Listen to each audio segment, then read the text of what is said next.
Welcome to Daycare Chronicles 101, and I am your host, Miss Tanya. Not at all whatsoever. I ain't got time for that. I want to welcome everyone to Daycare Chronicles 101 podcast. I have a wonderful, amazing guest today, Mrs. Dominique Ellis. She is the owner of Educated Mindz, the CEO, all of that. She's a second generation childcare industry professional, and I am so excited to have her here. She has courses, she has trainings. She's just amazing. So, Miss Dominique, I want to welcome you. Awesome. Thank you so much, Miss Tanya. I want to give a thank you first before I do any speaking or any talking. It's just such a pleasure to be able to connect with you tons and tons of miles away. You know, I admire everything it is that you're doing. And I love the space that you're in and how you give that raw and realness to our childcare providers and family-based spaces for that safe haven, because that's something that we definitely didn't have. You know, grateful to even be here and have this conversation because there's a lot to talk about. Absolutely, absolutely. Yes, ma'am. Now, let's just start from the beginning. Your mother had a family daycare in your home, childhood Yes. home, correct? So let's Correct. talk about how was that experience and how many years was that? Oof, okay. So let's see. So my mom started the family-based business in our basement. You know how everybody be like, oh, started from the bottom? Yeah. Yes. So yeah, she started the family-based business in the basement where my mom, my dad, and my brother, we lived upstairs, living room and dining room. And that was about maybe a couple months. I was about 3, 4 years old. And she originally got the idea. She always tells me this, that I was headed into, I guess I was about 5 years old going into kindergarten. I was one of those early kindergartners, 4 years old. And she only came up with the idea from the simple fact that she used to walk me to school. And then other people would ask her, can she walk their kids to school? They asked her, hey, could you walk kids to school for me? And that's how it all started. So she realized, hey, I should start walking other neighborhood children to school. And she started picking them up. And that was the idea on where the family business was born from. And she started taking in younger kids and so forth. And so at that time, in a family-based program, we were only allowed to have, I believe, 6 children based on that square footage in the basement. So then she decided to expand that business. So like anyone that's in a family-based program, what happens, you guys get pushed to only the upstairs floor, and now your living room, dining room, kitchen, and basement is being what? Taken over by childcare. And so that is exactly what happened, to the point that she did that going on about 8 years in the family-based business. And once she did that, after about the first 4 years, when I was 8 years old, we finally moved out and got a home, but she left the home, the full house, as childcare. And one of the reasons is because she said she felt like she wasn't ready yet, to jump out there in that commercial space, because she was refixing her credit and, all of those great good things that go into the details of entrepreneurship. And so in that space, only maybe about a month or so after we had moved into our brand new home, that is when my father was killed. And so she went from having this home to this family daycare to now another home to now a solo, preneur in that space, because my dad was always there to help. And so in that overall space, it's that experience of having children in your home.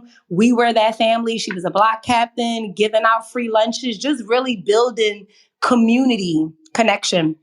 Yes. And in a safe haven for people to bring their children, even though we're in the home, because, people think like, oh, a big state of the art facility is it. I don't want to put my kid in no one else's home. But what people don't fail to realize is home childcare is the most, nurturing and all that attention you're really going to get, because it's a smaller setting and it's more welcome and it's more loving. So we went through that space. And once I graduated college, right before I graduated high school, is when she branched out and got the first location as a commercial-based program. So she was a family-based childcare for about, I would say, 8 years. Since my dad was killed, I was 8, and we got our first building when I was 17. Okay, so let's talk about you going to college. We are not going to skip over that. Your decision to be in this industry, was it any question about what you would go to school for? Yes, absolutely. I was that child. I hated the fact that my mom was an entrepreneur. Yes, I did. And I know you say like, oh my God, really? But I did, Miss Tanya. You know why? Because it wasn't a normal space. So we're going from not having a dad no more to now my mom is the solo parent. And my mom was one of those people that she taught me early on the importance of education. So while she's a widow and a single parent, she decided, hey, if I'm really going to, be in this childcare field, if I'm really going to get my building, she wanted to have the luxury of not relying on others as a director. So she decided to go back and get her associate's degree for free through the daycare. So she decided to go back, and me watching and witnessing both pros and cons, right? So I seen her getting money, right? I seen her helping her count money and learn how to write checks and all of that and take fabulous vacations. But I also saw the hard work in the aspect of when you just start a business, barely no support, the space of she can't come to one of my, I'm a swimmer. So she couldn't come to my high school swim meets and things like that because she was a solo entrepreneur and a widow. So I hated the fact that she was an entrepreneur because she didn't have the regular ability to say, hey, I want to take a day off work and go to my kids this. Everything we lived a very on the go lifestyle. But I knew in high school, and this is something that I always, share, that I had dyslexia. So in high school, I was one of those students that by the time I was in 10th grade, I was still reading and writing on a 6th grade level. Wow. And so one of the things my mom instilled in me is hard work and education, and can't no one take that from you. And you develop that now, as a teenager early on. So I was one of those kids that was at Sylvan Learning Center with no grant or no scholarship, her paying it out of her pocket to make me become a better reader and a better writer. Because that was something that my mom struggled with, in high school, having that dyslexia and having that learning disability. So I knew that. And that was something that she told me, hey, I didn't want to be a doctor. I didn't want to be no lawyer. I didn't like math. I didn't like science. I just like to talk. And so I said, well, what do I really want to do by the time I got to high school? And I just seen how much of a struggle we went through for those past 8 years, trying to grow the business, that it almost was a space of, I had been doing it. I had been, in high school, I was picking up kids in my own car for after school program. I was walking kids to school. I was cleaning dishes. I was doing all of those simple things as a teenager that when I got to college, I knew I didn't want to be a teacher. Like I knew I'm only doing this because I need my own degree. So when we get multiple sites, we don't have to depend on other people and their degrees if people leave or quit today or tomorrow. Okay. Listen, I got to recap this. I know I said a whole lot, Miss Tanya. I be talking. Now, let me tell you, because your story is so genuine. Your story is so true. And it's like to have that helpmate there that is no longer there a month after you purchase your home. And it's like, as you're automatically a widow, a single mom, with your business, it's just you. It's like that right there was a lot, for the whole family to deal with. And then especially mom, because she is everything. She went back, she got her degree, whatnot. And with you having dyslexia and overcoming that, like, just amazing. And she was like, look, this is not going to be an obstacle. You will overcome this. Yeah, she would make me go early. I would be at school at 7 a.m. getting free tutoring in high school. This is a teenager at this point. I would be at school at 7 a.m. when school didn't start till 8:30 to get free tutoring. I never could, it was all about, this is a group effort. This is a family effort. But she did give me that space of, what is it that you want to do? That's one thing I can always, say about her, that she did, like, what is it that you want to do? And I kind of looked at reality, like, what are the careers that's out there? Public speaking wasn't even a thought at that time. It's like doctor, lawyer, teacher, all your baseline classic careers. And I knew that I didn't like science. I didn't like math. I do enjoy working with children. And if my mom already has this business, I didn't know the future of the business, but I knew, hey, it's working for her and I see her as an entrepreneur. And I think that that's something that I want to do. So with all that hard work, I ended up, kid you not, Miss Tanya, 2 days before I graduated high school, I only put my name on like a regular little piece of, like a little loose leaf piece of paper at the counselor's office. And 2 days before I graduated, I got a full scholarship to a whole nother college after my mom had already paid a deposit for me to go to a whole nother University of Delaware, because that's where my brother had graduated from. I ended up getting a full academic scholarship to Westchester University, and she didn't have to pay anything, literally nothing.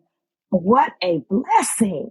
Yes. Oh Yeah. my God. And that's when I knew the power of knowledge and the power of education and the power of hard work. Like that really was, because you can't go to lunch and you can't do all the things that high schoolers do, like, go to parties and play let outs, because my life was different.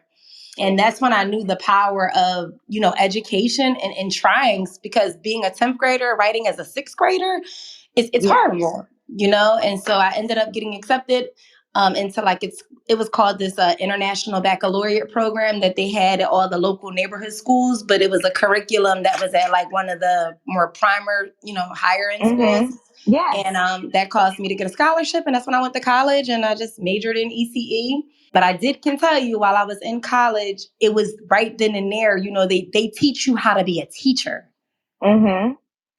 And I knew I didn't want to be a teacher. Right. I knew that I wanted to take the family business that my mom had in the house. We come from old school. I come from the era of 2099 where we flashing cards and writing diddle sheets. I come from that era. And while I was in college, I did get a great exposure to other larger corporation-based programs that had state-of-the-art toys and state-of-the-art playgrounds and all of that stuff. And so I would wonder, how did these businesses get this kind of funding? Like, what did they do so that when I graduate, I wanted to bring a high quality based learner program to the hood.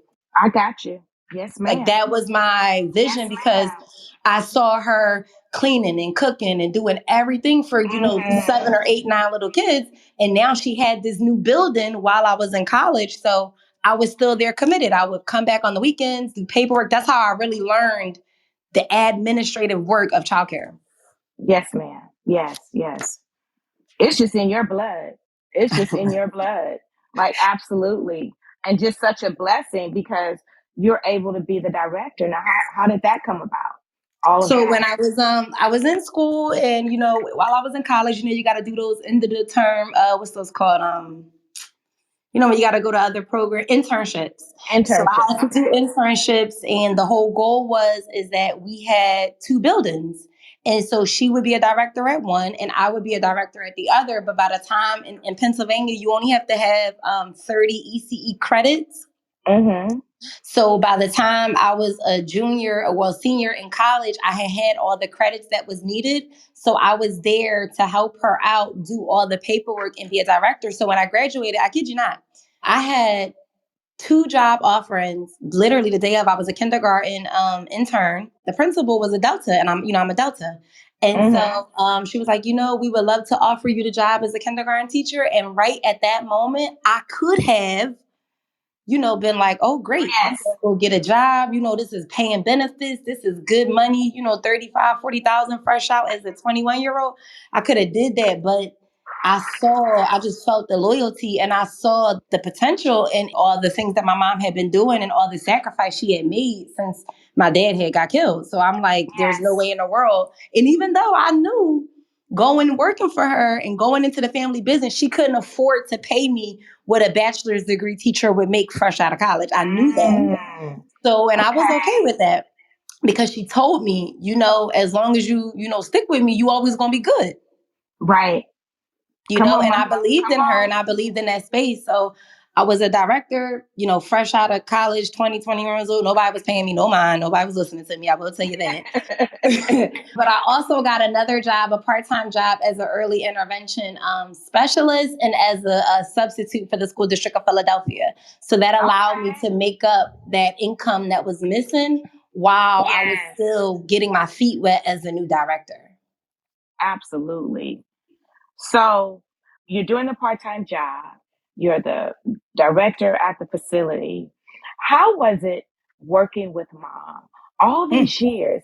Because my children grew up in daycare too, so we'll get to me later. But how was it working with mom? I got to drink 2 cups of coffee for that, y'all. I got drip. Y'all can see my face right now. I got to drink 2 cups of coffee for that one.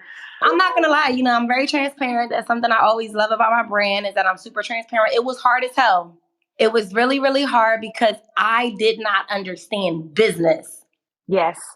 Right. I just thought like I understood, parents and this and that, but I didn't understand business. And I'm thinking like paycheck, work hard, money. But I didn't understand, as a director that there's sacrifice, right? Like she told me, Dominique, this is not no 9 to 5 secretary job. Like you're not about to come here and think that, oh, you come in and when you leave at 5, that's it. No. So it was really hard working with her in the space of separating motherhood. Yeah.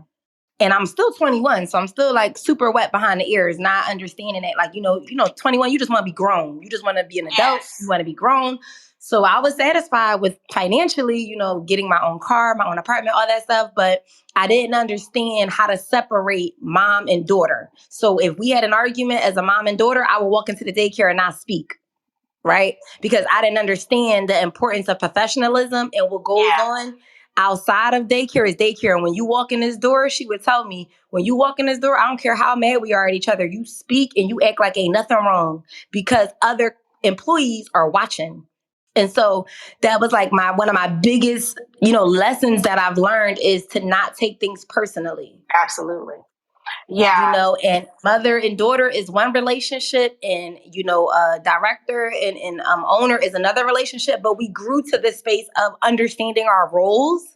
So I understood that because she had been really having that teaching experience as a teacher in the daycare program, she knew, no, the kids should be learning this by this. No, this should be that by that. Whereas though I come from the book, I'm like that book smart person, right? So we were in college at the same time as Tanya. Wow. So by the time my mom got her associate's degree at a local community college, she went on to get her bachelor's degree at Westchester on a scholarship while I was at Westchester on a scholarship. So her last year, I was in my second year. And I say that to say, that's why I tell people there's no excuse on getting that education because it took my mom 10 years to get a 4-year degree as a widow, as an entrepreneur, as a single mom. Yeah. And so, I understood that space, but then we started really seeing, I didn't know what I was good at in the business. I thought that I was just as good as of being a teacher. Okay. Until I started realizing this is when the daycare role started shifting. This is when it was like daycare, but this is when Head Start, pre-K counts, and all of these like pre-kindergarten programs started coming into play. So that's when I realized, I was like, hey, Mom, we need to, get accredited because we were only like a star or 2 at that point.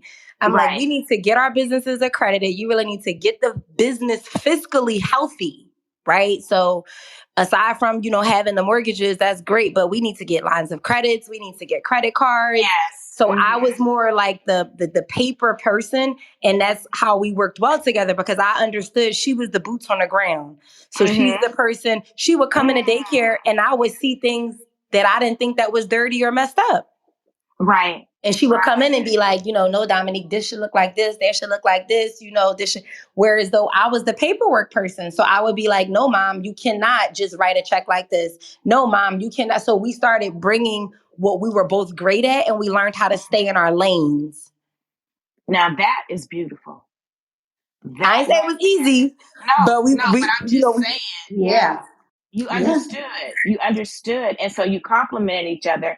And the great, wonderful thing about that is that you can trust one another. That was the biggest thing. So then we went into, so then I went into the concept of, okay, this is really I still had these other 2 jobs for 4 years. Oh, wow. Okay. Yeah, I was still working. I was still we had 2 buildings. I was still fully committed. I was working. I would only take off on Fridays. And on Fridays is when I would go to other daycare centers and do early intervention. And, that was great. But it came a point in time when I realized, Miss Tanya, I was about 4 years in.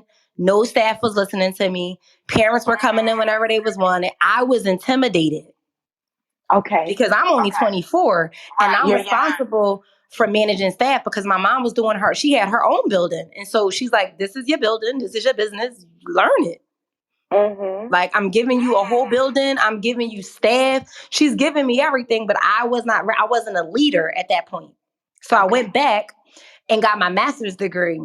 free through the daycare because, they got those programs and stuff like that. Okay. So I went back and got my master's degree for free. And what I decided to do was, instead of, just getting it for free, like let's say I needed housing, and because I was only 24, my mom is one of those people that, yes, you my daughter, but just because you my daughter, I'm not giving you all that I worked for the past 20 years without you. Okay. You got to Right. come in correct with your money. Okay.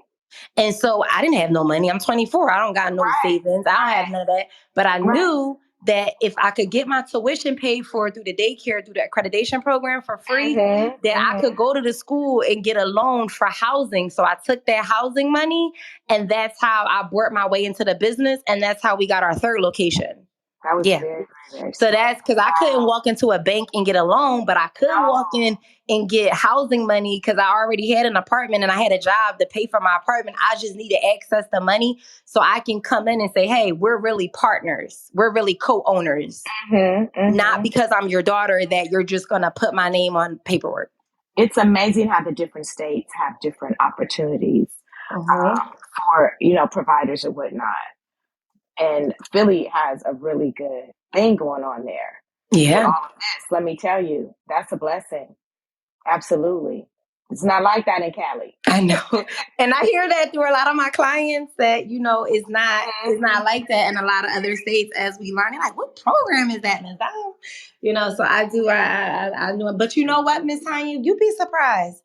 It's a lot of opportunities, but people don't want to do it. So you would think that, if that's an opportunity that her mom did, it would be so many other people getting their degrees for free. And, but it's all about the dedication. Oh, absolutely. No, absolutely. It's all about, I was 26 at that time when I decided to go back and I didn't need to get my master's degree. It wasn't going to, feather my salary, because as an owner, you choose your own salary. But I knew I didn't have no leadership skills. I didn't have none of that. So that's why I went back and got my master's degree, because I knew ultimately I did want to be a professor in my late 40s and things like that. So I took the opportunity, at that time, to do that, also knowing that I could access that money. And then we just started, building from there. And that's how we actually finally got that break on getting that pre-K program that we've had now for the past 5 years. Okay. So yeah, that's the story in a nutshell, Ms. Tanya. Well, let me tell you, I just from listening to you and all that you have shared here, I know that your mother is truly a phenomenal woman. Absolutely. She is a strong Black woman, and she has raised a strong Black daughter, and the fact that you chose to be there to carry the legacy on, with your mom and be there. And there'll come a time when, there'll be grandchildren that will possibly go to, the centers as well. It's just, and you're giving back to the community, and you've taken the opportunities that have been given to you. And so a lot of times, even with you, having dyslexia, nothing stopped you. I can't even imagine how you felt in the 10th grade reading on a 6th grade level. I can't even imagine. And I just felt so, what's the word? I felt very alone. Because they had, how they have those new pilot programs, like these higher end pilot programs in high school for all the smart kids. So, and what do they need? They need minorities in those programs as well, right? So it wasn't picked up until I got into that international program that, hey, your daughter really has a problem here, and the one thing that my mom always tells me that the lady at Sylvan Learning Center told her, you could drive every last BMW. You could have every last, this is when before Fendi made its re-entry, right? You can have every last Fendi Coach bag, but her right here, she's your investment. So you invest in her education now. Absolutely. And that was the one thing she always tells me. And I keep that, just in my heart, that, like that's something that is always, I understood the importance of education because it just gave me those, different options. So me turning down a school district job, I've turned down like plenty of jobs, that's easier. Being an entrepreneur is hard. I know, Yes. Being an entrepreneur is hard. So it has been, but I do see the overall. I always tell people the seeds that you plant right now in your 20s is how I'm living the way I'm living at early 30s. Yes.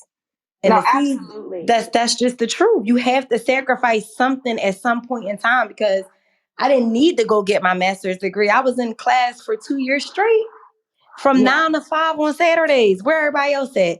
They Right. out, they're partying, they're traveling, Yes. they're doing all those things. And I thought, like, dang, man, like being an entrepreneur is being a childcare entrepreneur. I feel like it's so hard. Did I make the right decision? Mm. We Yes. go through that. Like, it don't matter what age you are. If you're committed to a vision, I've asked myself, like, dang, did I make the right decisions? Because what I see over there is what I'm attracted to. But Mm. I've been around more than enough 30-year-olds at the time when I'm 20 something. And I know that this is the type of lifestyle that I want when I'm 31, 32, 33. Yes. And that's what keeps me going. Dominique, you have an old soul. People tell me that all the time. You have an But old soul. that's You that's know, that's what it is. you truly have been driven. Your mother is just, like I said, a phenomenal woman. And the fact that you are where you are at this age, and you stated that you wanted to be a professor in your 40s. Mm-hmm. Like, you have goals, you have, dreams that you want to accomplish, and you're doing that. And so many of us in the Black community, we don't have that. Someone that really cares about education. There are some parents who's like, girl, as long as you get C's, you good with me. Mm-hmm. I just need you to graduate from high school. And so to have someone that is that example, that is in your home, that is your parent, that has your back, that is like, no, I'm not going to give up on you. You're not going to give up on yourself. We're not going to throw a pity party. You are just amazing. And you know what's crazy, Miss Tanya? What? In Pennsylvania in college, when you get your bachelor's degree in early childhood, at the time, I think they've changed it since then, you must get your teacher certification in order to graduate with the degree. Mm. Like, even if you don't want to be a teacher, in order to get the bachelor's degree in early childhood, you must pass the teacher state certification, right? I Wow. failed it 3 times, and I paid $250 3 times. Wow. And I'm like, I started telling my mom, like, Mom, I'm changing my major to like regular little interdisciplinary studies because I already got the credits. I know I don't want to be a teacher. Like, I know this. And she's like, no. And I used to be like, I see these girls come in there, other cultures come in and they just passing the test, like blinking their eyes. They telling me they ain't even study. I got flashcards, all types of stuff. And so I got extremely discouraged. And my mom was like, regardless of whether you want to be a teacher right now or not, Dominique, you never know what that teacher certification, what doors that can open for you. So whether you fail it 3, 4, or 5 times, you just need to pass it. Let me say this. We're going to stop right there. You said 3 times. Mm-hmm. Not once, not 3 times. And your mama said, and you're still not giving up. Yeah. You're still not giving up. You're going to pass it. Yep. Okay, you talking about $750. Just gone. Yep.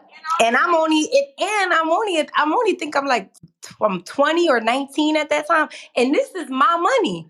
It's not like I'm like, hey, Mom, I failed again. Could you give me the money? That was one thing that I can say that she always said, like, I don't care how much money I got, Dominique, you're going to get it on your own. You're going to figure this out because I don't want you to be that child that everything was given to them. Yeah. Because this new generation is, you owe me. I don't owe you nothing. Nothing. You Yes. owe me, absolutely. Yep.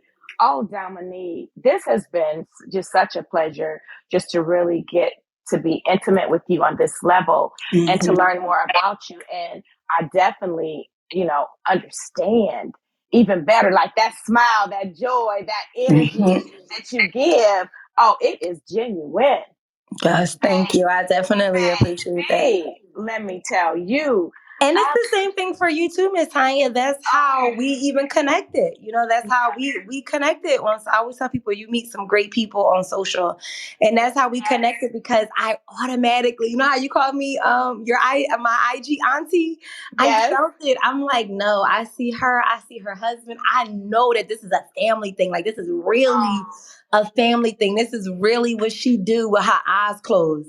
And I felt that from the moment I landed on one of your videos, the same thing, because I'm like, wow, someone all the way over there. I love to see family business, but I love to see family business taken seriously. Yeah. And I felt that from you, the same thing. The moment that I saw that hair and those curls, I'm like, no, she is her natural self. I'm all in a natural space. She's her natural self. She's naturally beautiful. She preaches not to, just go after the money, but she preaches self-care. Oh, Not to get burnt out as an entrepreneur. That's something, and that's what really attracted me. So I'm like, I've been in that space. I know what she's talking about. Like, I know, so I appreciate that, and I admire that, about you as well. I am, I thank you for that. I definitely, am a giver. I've always been a giver. And so to share knowledge that's free, some things I just don't understand how some people are maneuvering in this industry. Mm-hmm. Everything doesn't have to have a dollar sign on it. However, when you love what you do and you see the need, there are some things that you will give away. Yeah. There are some things that need to be given, and everybody can't afford everything. I'll say that, but you just definitely have. I mean, I just love you even more. Thank you. I just love you even more. And, Philly is something else with the childcare centers. Like, yes. I love the fact that you, as a center owner, respect the in-home provider still. Yes. Because it's so much set tripping. Just, center owners feel like they're so much better than in-home, and it's like in different states, like in Cali, in-home, there's more in-home than there are centers. In different states. In Texas, there's more centers than there are in-home. So it just depends on where you're at and the dynamics of everything. But the fact that you respect. And one of the biggest reasons why I do respect it, because I know you're in that space too, is because I come from that, and I always tell my clients, I always tell people, like, one thing you got to understand, you don't have to jump out there. Don't jump out in the ocean if you're not ready for the ocean, right? Jump in the lake. It's okay to start small. You know why? Because I realized before my mom got her first building, I was wondering, like, well, Mom, you're doing good with these kids, but when you going, get your own, when you going to get a center, like, cause that became the popular thing in Philly at the time. When are you going to get a center? And she said, I'm going to get a center, when my credit is right, because I'm going to own my building off the gate. Right. And thank God she did, because here we are. She done been in that building since 2007. Here we are during the pandemic when people couldn't pay their rent and all that stuff. That's where the SBA jumped in there and paid people that had all SBA mortgage loans, paid our loans for 7 months straight. Yes. Right? And so that was the real reason how I learned ownership. Like, oh, okay, that's how you do that. And she was telling me, she said, my mom was one of those people. She said, Dominique, when I was 21, people know my mom. She's one of those people. She loved dressing. She loved fashion. She just loved getting fly. Like, that is her. That's how she's always been. And she told me I was one of those people at 20 years old. I had 14 credit cards. And so she said, that's the reason why I stayed in my home, because I could eat in my home. I could make good money in my home. I could rotate shifts and schedules in my home. I could build relationships in my home. I could learn how to have other people come into my home and work for me and keep it like a business. She developed professionalism in her home. Yes. Ooh, come on. So she was developing all of those skills. Like, no, just because the living room and dining room don't mean you come downstairs with your bonnet on. That's right. Right? If you say you open at this time, you open at this time. Just because you have an emergency, you have to do things accordingly, you know? And so that was one of the reasons why she was like, no, I know that I can't lead a team of 5, 6, 7, 8 girls. I don't even know how to lead 2 people yet. I'm afraid to tell them I gotta fire them, you know? So it was so many things that she developed and learned that then she positioned herself to go get that building and build that equity and all of those things in your business name. Right. And that's one of the reasons why I respect, you know, people, because people think like, oh, I can only get 7 kids. Well, did you look at their schedule? Did you look at, you know, there's so many Philly providers that have the same program that I have in a center base in their home, Ms. Tanya. Yeah. No, absolutely. Absolutely. You know, I've been a home provider for over 30 years. Did I think it would be this way? No. But when I tell you that parents come in, they're like, oh my God, this is like a preschool. And it is. Mm-hmm. And it is. It absolutely is, you know. And so, you know, you spoke on professionalism, and that is something that we have to have every day. I don't care what you feeling like, what you looking like, whatever. When you open that door, it has to be all about professionalism. Your clients don't respect you when you're not being professional. Mm-hmm. And you have to be professional at all times. Yes.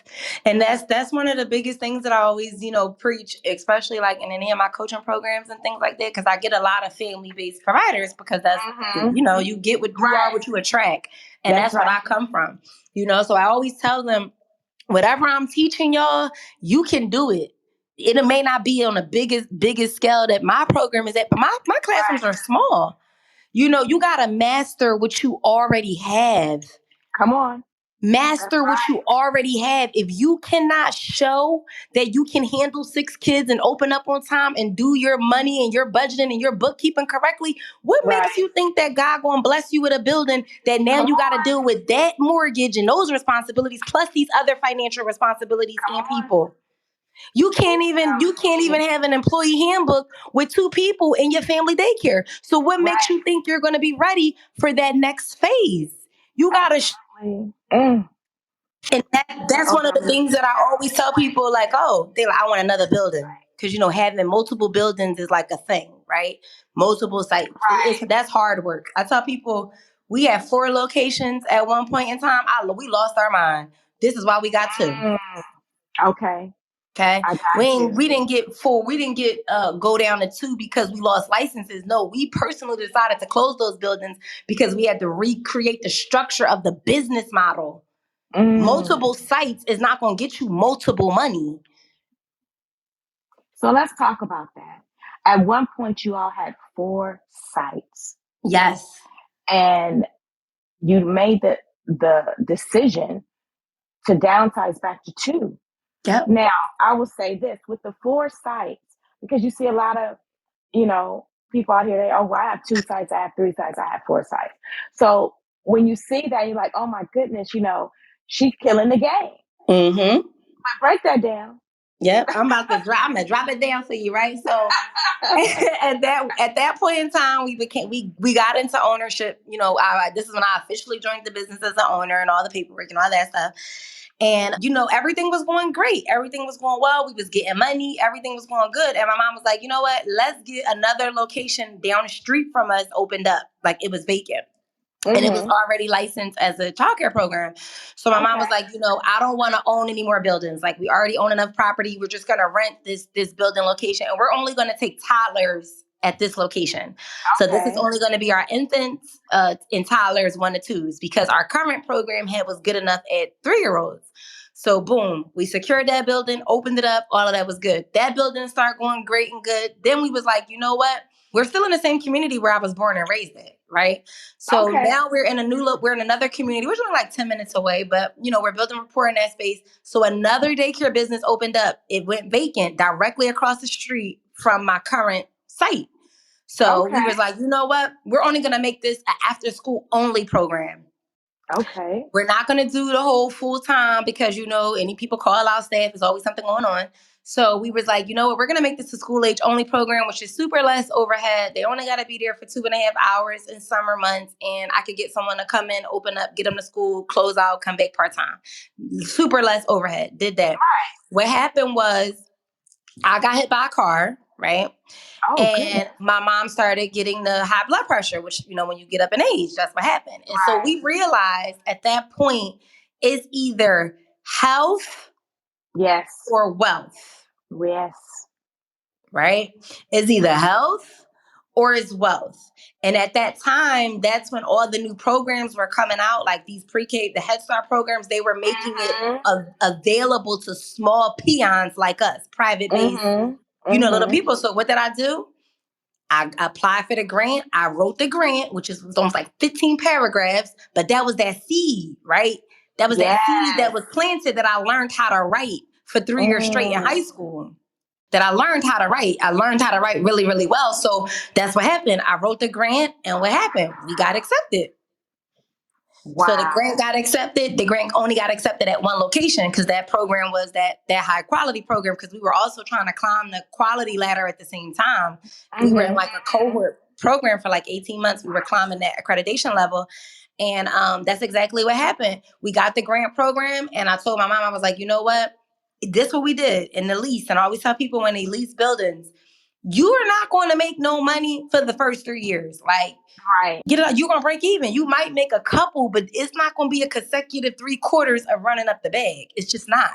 Yes. Like, as a new entrepreneur, you are learning, you are mistaken, you're taking losses, you are learning, and many of the times you're breaking even, right?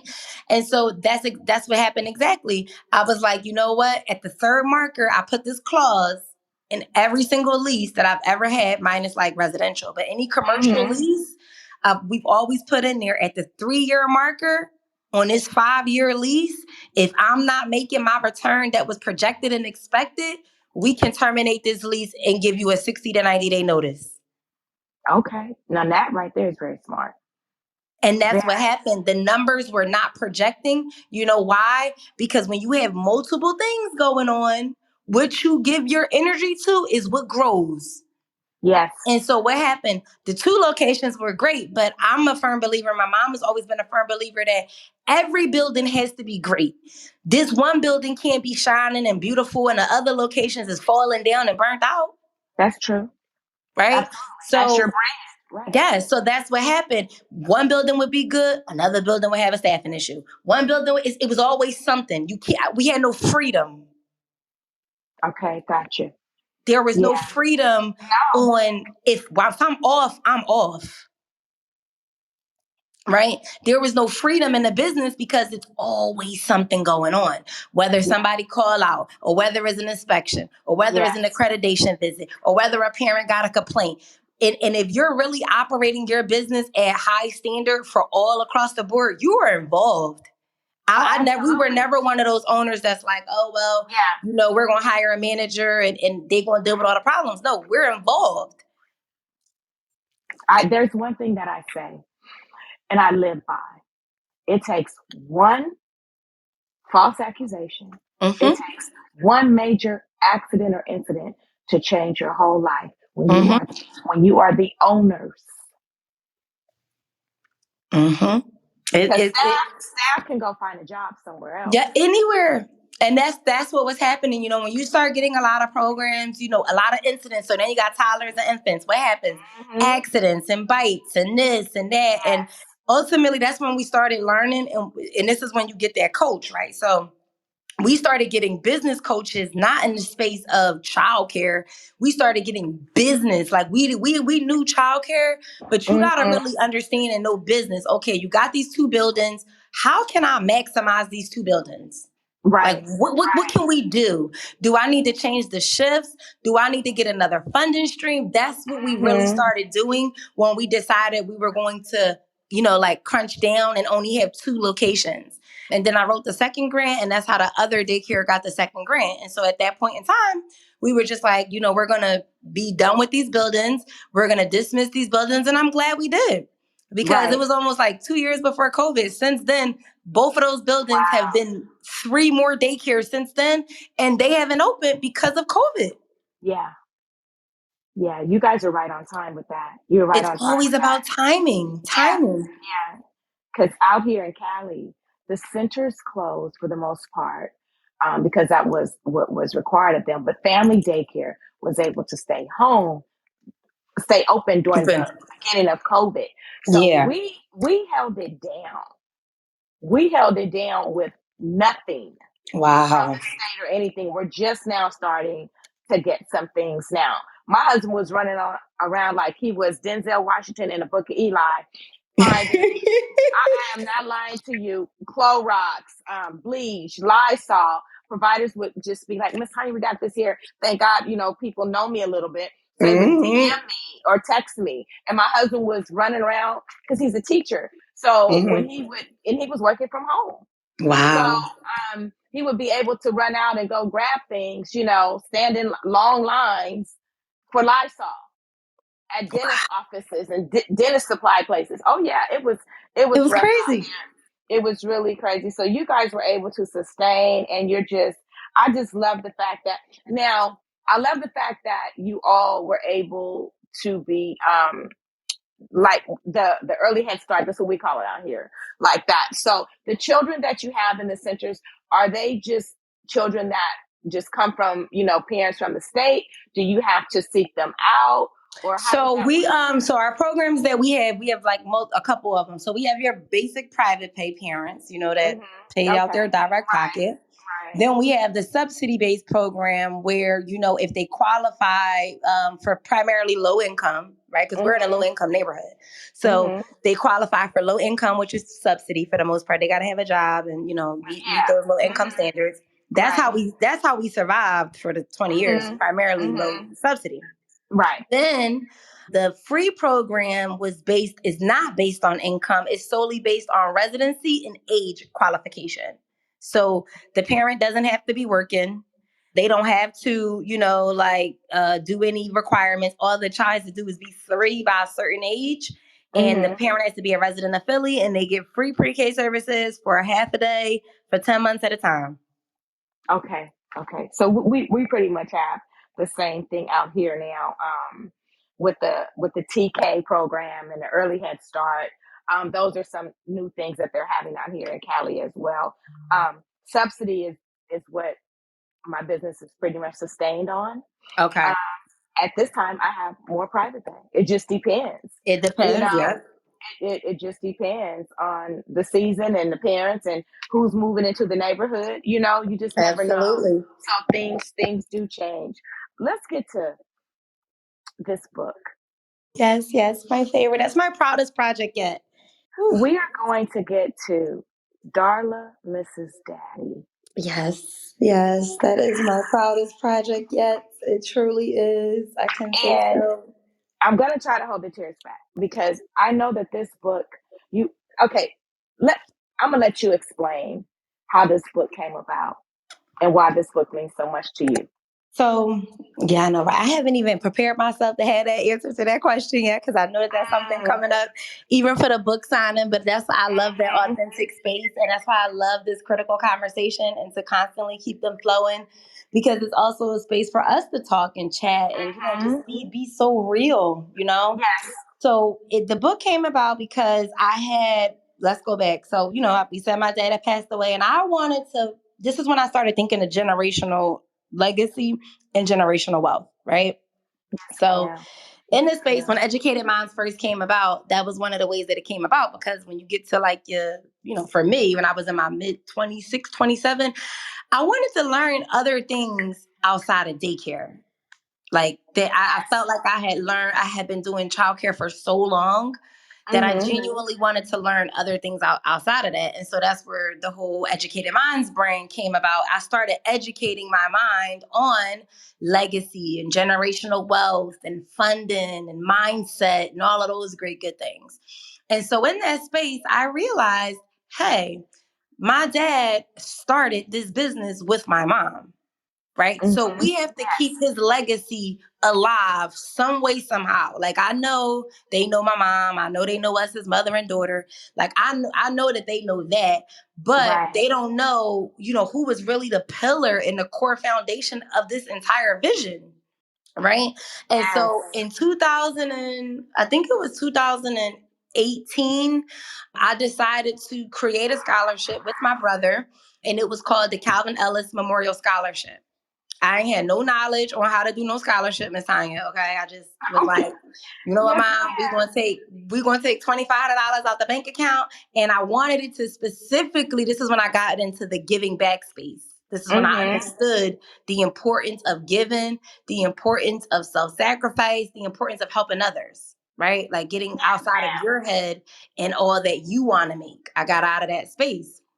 And so we created the scholarship, but the scholarship had to specifically be for a child that lost their parent and was going to college. So they had to be a senior in high school. They had to have, I think, like a 3.2 GPA because, you know, education was a pillar in my upbringing. And then they had to have lost a parent, write an essay, do an interview. I just Googled it, figured out how to create this interview process, and that's what happened. We interviewed 20 candidates. Wow. Right? 20 high schoolers started mailing in their applications. I was going to high schools and speaking and doing career days and all of that great good stuff.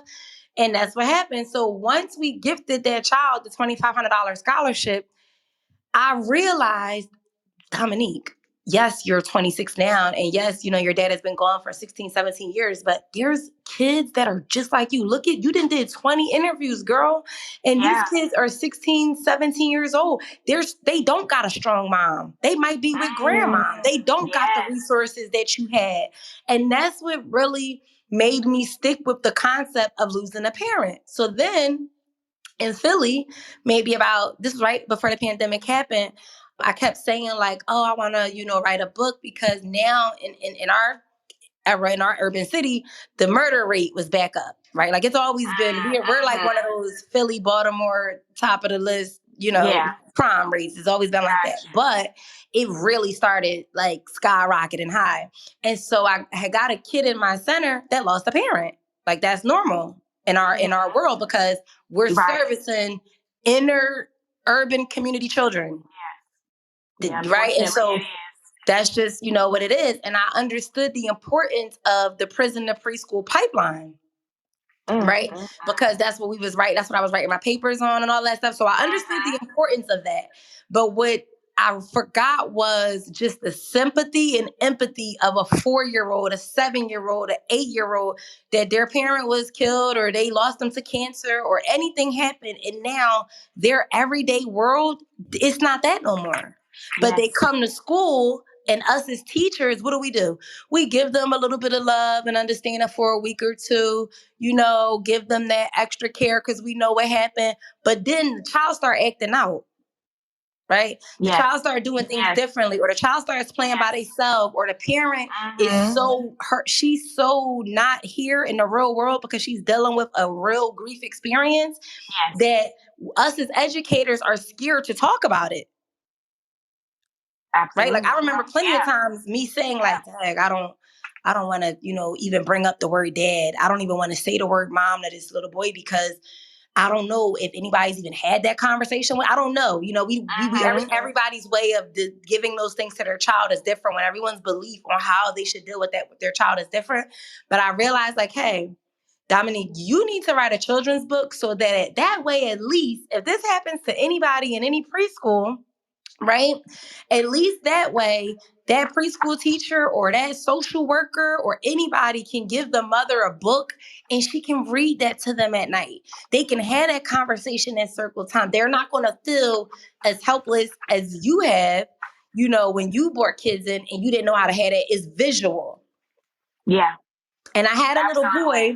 I had another child that came into my center and he told me, he said, Ms. Dom, he never seemed upset, right? And one day he was staring out the window, so I went over to him because I'm in the classroom, so I'm the director, I'm the teacher. Like, you know, I wear multiple roles. I'm not like one of those people that's never in the building. Like I'm only the owner. I'm hands-on.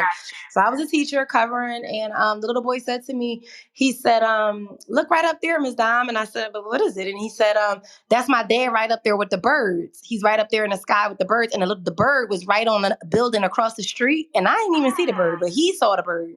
Okay. And that's what made me be like, okay, I need to really figure out how to get this book out. Because if you remember in the book, I have a picture of a bird. Yes, you do. The same concept. I believed when I was 8 years old that this bird would constantly come fly up to my window And it would come and it would sit and then it would leave. And it would do that for months on end. And I thought like, oh, is that like a reincarnation? Like, I started thinking that. I started believing that. And here I have this little boy 20 years later telling me the same thing. And so that's when I was like, okay, I want to be able to say, look, Susie, see, I've been, the same way and resonate and connect with them. Yeah. This book is, I know that the book for you, was written because your father, was killed. However, as a little girl who grew up and the parents separated, and I didn't get to see my dad for 20 something years. Wow. This book resonated with me. Wow. Because he still was gone.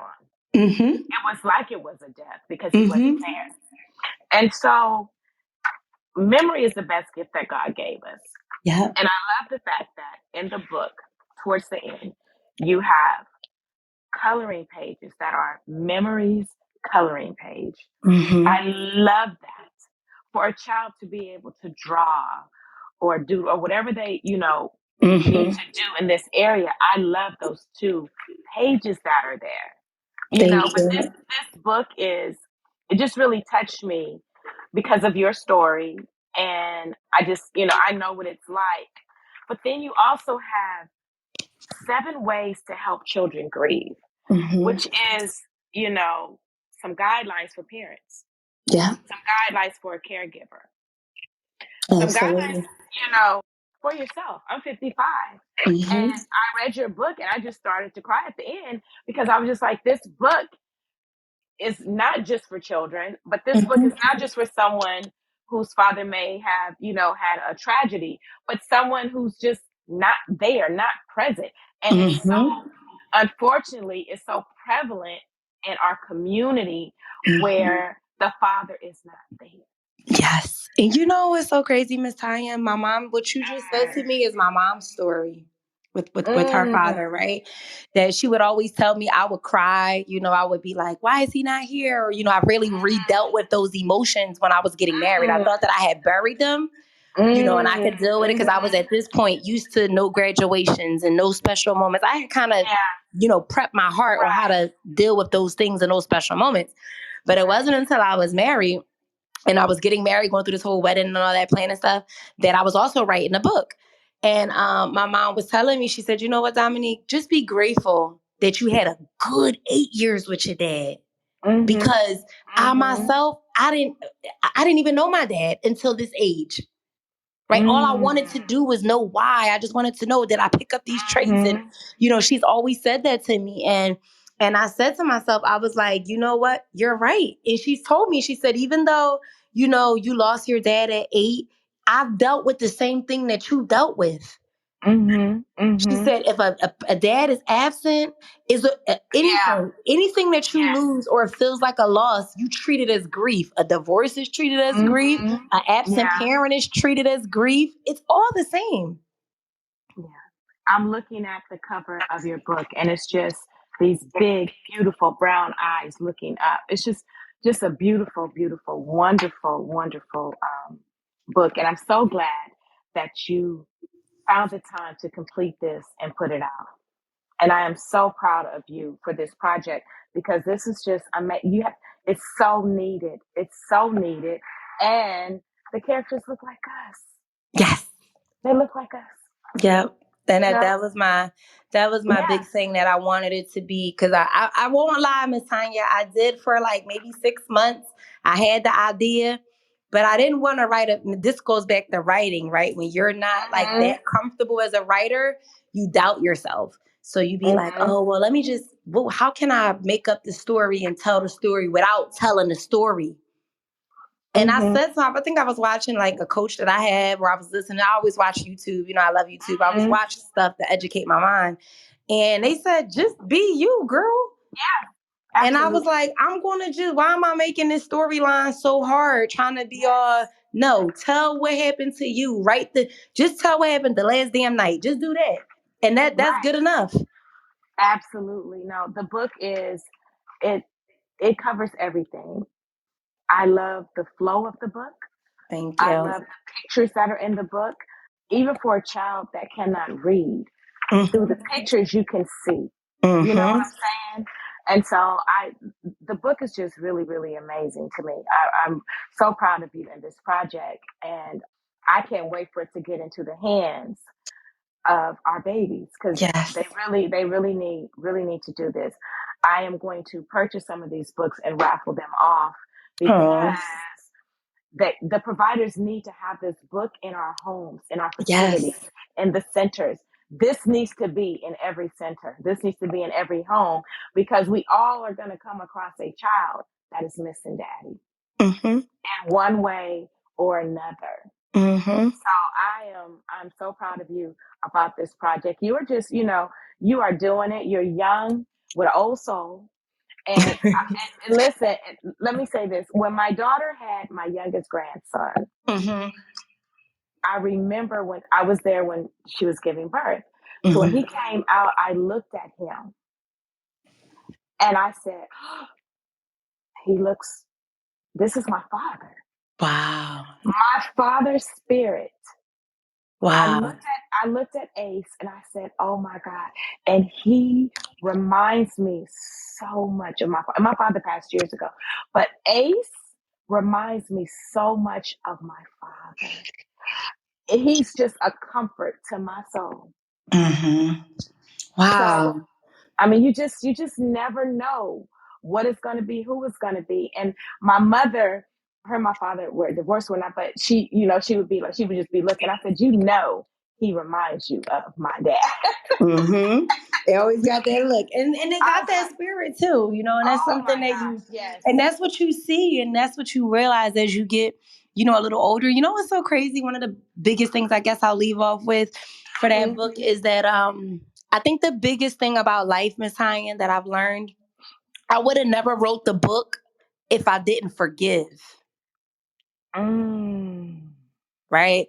Because one of the things that comes along with grief is the spirit and understanding towards that ender phase. Because, it's never an over thing. You could look at something and boom, you cry. I don't care how well I Yeah, talk, how good I dress. I could be in the shower thinking and break down crying. right, It's right. always that. But I would have never wrote the book if I didn't get to the space of forgiveness. Mm. Right? Because forgiveness in the space of not the person that killed my dad, right? He didn't already went away and did his time, but Right. forgiveness to my father Explain that, for, Dominique. huh? I said, explain that. Yes, forgiveness to my father, because in that story, you'll see we weren't making literally spaghetti, but we were cooking cookies, and Yes, I was you trying to were. rememberize my three Yes, times tables. yes. And he got a call to leave. And so Mm. for years, I felt like, why did you have to take the call? Couldn't it have waited to tomorrow? If you would have just waited to Yes. tomorrow, then you would have never went out and got robbed and killed for $15, right? And so in that space, Mm. I struggled with that for a really, really long time, because what happens as a child, other people move on. Your mom might move on and get married. Your siblings Yeah. get older, and I was his only child. So I dealt with this. I felt this every birthday, every holiday, every time something would come up, I would Mm. cry, or I would secretly cry in the shower. I would deal with these things, right? And so in that space, I had to learn. Once I became an adult and I seen life, like I seen how hard life can get, that's when Yeah. my forgiveness window started to open. Like, oh, okay, maybe you needed a moment out. I understand being a family and having financial responsibilities. And I didn't understand that.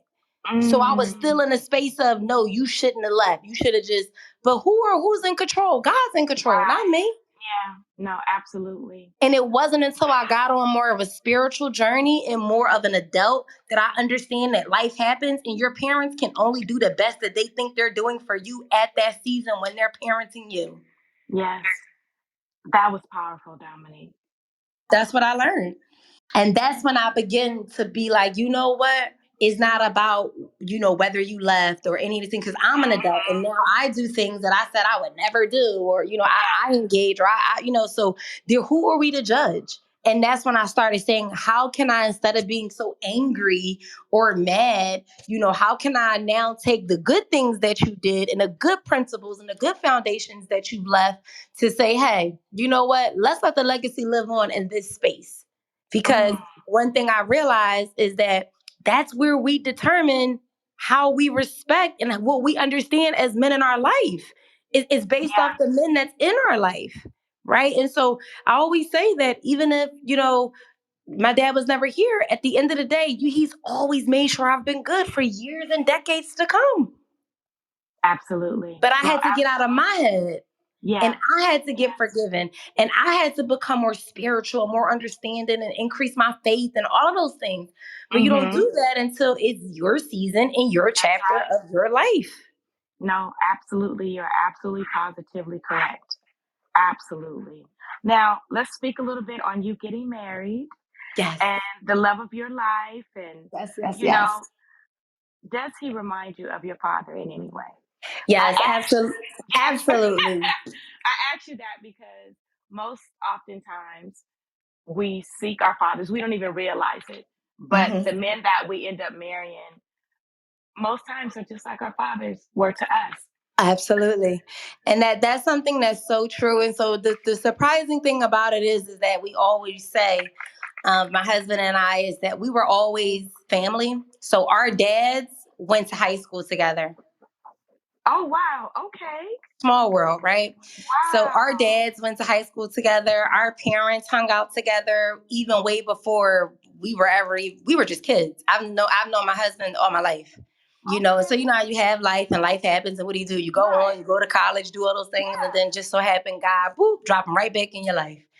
And, that is exactly what happened. So it brings me tremendous comfort to know that I didn't marry a stranger or get into a family that I don't know, because they were always a part of my life. And they know, and even hearing, my father-in-law tell me, like, your dad used to come in to my mom's sandwich shop and get sandwiches at the job. Oh my goodness. And that's why I'm so, is this? Yes. And that's why I'm so big. And as I grow in those spaces, Miss Tanya, on synchronicity, and I'm really big on, like, things are going to happen. Like, you don't have to force it. Right. When it's meant to happen, it will happen. And that's in any area of life, even business. I tell, like, any of my clients that are shopping for buildings, just because the building is glitz and glam on the outside, when it's right. The same way when you get in a car and you drive that car and when it's the car, when it's the house. Absolutely. You just know.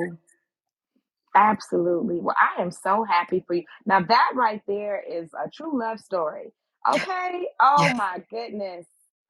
And that's something. So I always say, your supporters. I'm just one of those people that, I've seen that, and I've seen how supportive my dad was, to my mom during that era when he was here. And so that's what I believe, like, that person is supposed to be there to, help you, not that they're tired of your dreams, not that they lose sight of, what it is that you have going on. It's a collective effort, because at the end of the day, everyone is equal.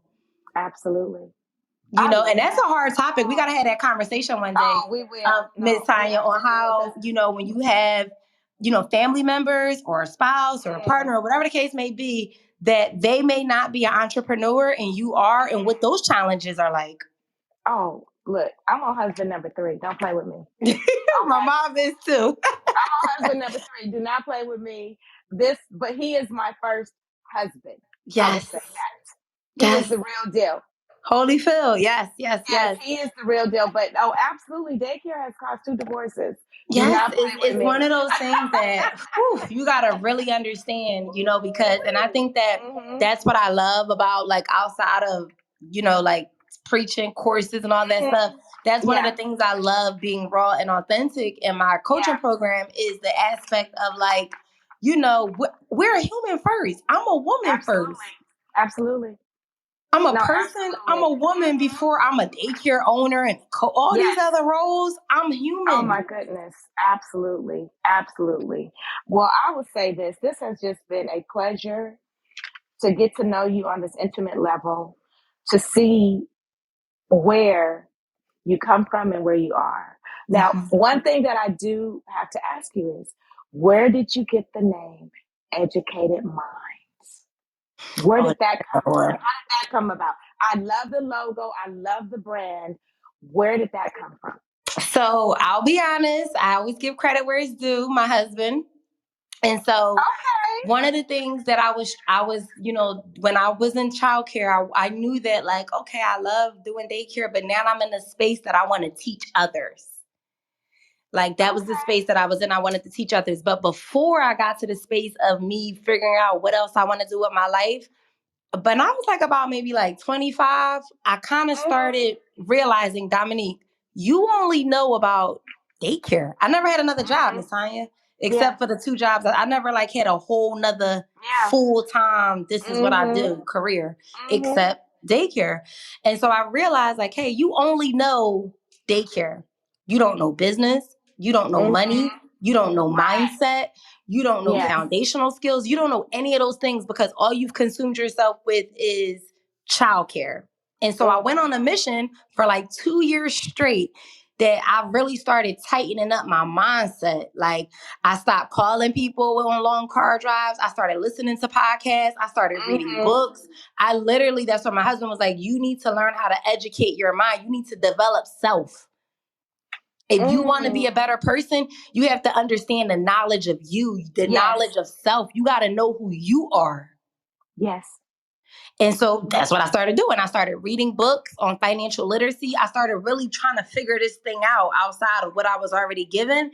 And so when it came time for thinking of the concept of the business, my husband was just like, why don't you just name it Educated Mindz since you always trying to educate your mind? I love it. That's exactly what I did. And I was like, I want the logo to make people know that you're trying to educate your mind because that's when I feel like the businesses really took off. Because I started understanding stuff outside of business. Like, what does retirement look like? What does investments look like? What does property ownership look like? I started learning all that stuff, and really trying to put it into practice. And I literally became obsessed with learning because I was the person that you couldn't pay me to read a book, Miss Tanya. Yeah, I'm sure. Growing up having dyslexia. I hated reading. I hated writing. So the fact that I enjoyed listening to audios and podcasts and reading books and trying to read a book every month. And, I started encouraging other people like, hey, mom, did you read this book? Hey, girlfriend, did you read? Look, you need to learn this. Like I started being that person on educating people. Like that was what I wanted my new character to be as I was, growing into womanhood. I love it. I love it. I love the logo. I love the brand. And I truly love you. Thank you so much. I love you too. Give me all the hugs across the way. Oh my goodness. Let me tell you, from Philly to Cali, Cali to Philly, there's a connection there. And the benefits of social media can definitely be positive. It can be a positive impact on your life. Absolutely. Because you never know who you're going to meet and who you're going to connect with. I am so glad that we have met and we have connected. And we're going to have to get together to do a live for Darling Mrs. Daddy so that we give away some books. We will do that. But I thank you for your time today. And until the next time, because it's going to be some more times. Absolutely. We have to keep this going on a monthly basis. I definitely enjoyed it so much. That's the one thing that I love is the distance. I love the demographics. I love the diversity of the union between you and I. I really do love that because you have that wisdom. You have that experience. You have that tongue, and it's so powerful. And I love and admire that about you. Well, I thank you. And let me say this, you have truly inspired me. You have truly inspired me today. And I know that this is going to inspire others as well. There was someone that was in the chat. She was like, she has taken the test and didn't pass. She has to take it again. So your story inspired Sierra that was in the room. Oh, wow. Yeah. And that's all it's about, Miss Tanya. It's just being, you're like just being transparent because how many of us, deal with so many different. Oh, goodness. Yeah. But yes, we definitely have to schedule another one. I appreciate you having me on and having this conversation. I look forward to keeping them coming as we go into 2023. Enjoy the rest of your weekend. Have a good one. You too. Bye-bye. Bye-bye.